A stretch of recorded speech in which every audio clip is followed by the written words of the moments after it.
Mesdames, Messieurs, bonsoir. Les accords internationaux que la Suisse et l'Europe ont signés disent qu'il faut protéger les personnes dont la vie ou l'intégrité physique est en danger, sans tenir compte des religions. Alors parlons des chrétiens d'Orient. Leur population se réduit à vitesse grand V. Même au Liban, il n'y a plus que 35% de chrétiens, alors qu'à la création de l'État libanais, il y en avait plus de 60%. L'État islamique a réduit les yazidis en esclavage et les autres chrétiens qui sont dans les territoires qu'ils contrôlent doivent soit se convertir, soit payer une taxe pour avoir le droit de partir. Donc on voit que les chrétiens d'Orient sont aujourd'hui des citoyens de seconde zone partout, excepté le Liban. Il y a une radicalisation, il y a une islamisation de tous ces territoires. La tolérance vis-à-vis des chrétiens avoisine maintenant 0. Et donc on voit que les chrétiens d'Orient, en fait, ont un double danger. Premier danger, comme tous les autres citoyens de ces pays. Deuxième danger, à cause de leur religion. Donc on peut dire qu'à ce titre-là, ils ont droit d'avoir plus de protection que les autres. Maintenant, nous, Suisses, on est avant tout Suisses avant d'être chrétiens, musulmans ou juifs. Ça veut dire que le sentiment d'appartenance à la société civile est plus important que le sentiment d'appartenance à une communauté religieuse. Parce qu'on vit dans un État qui est millénaire, qui est structuré, qui a des pouvoirs et des contre-pouvoirs. Au Moyen-Orient, c'est exactement le contraire. Tous les États sont jeunes, souvent mal structurés, alors que les religions sont millénaires. Donc, le sentiment d'appartenance le plus fort, c'est le sentiment d'appartenance à la communauté religieuse. Donc on voit bien qu'il faut tenir compte du phénomène religieux. Maintenant, les réfugiés en Suisse. Des réfugiés en Suisse qui sont là depuis plus de 10 ans, il n'y a que 48% des gens qui ont trouvé un travail.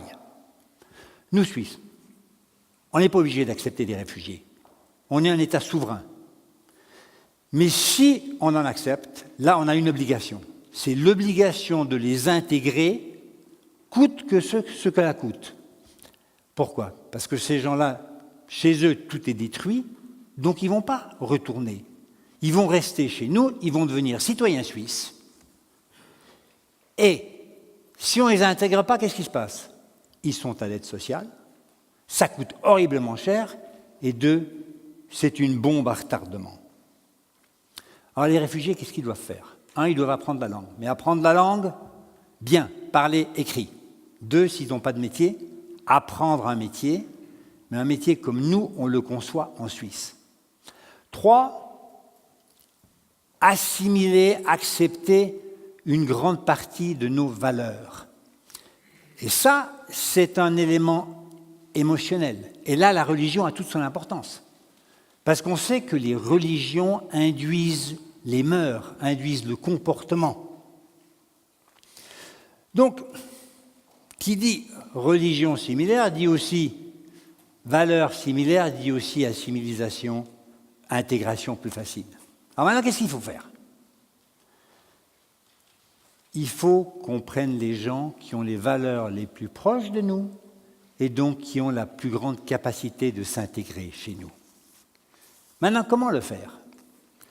Comment le faire? Alors, il faut, je dirais, un plan fédéral d'intégration avec un accompagnement de 3 à 10 ans avec du personnel professionnel dans tous les cantons.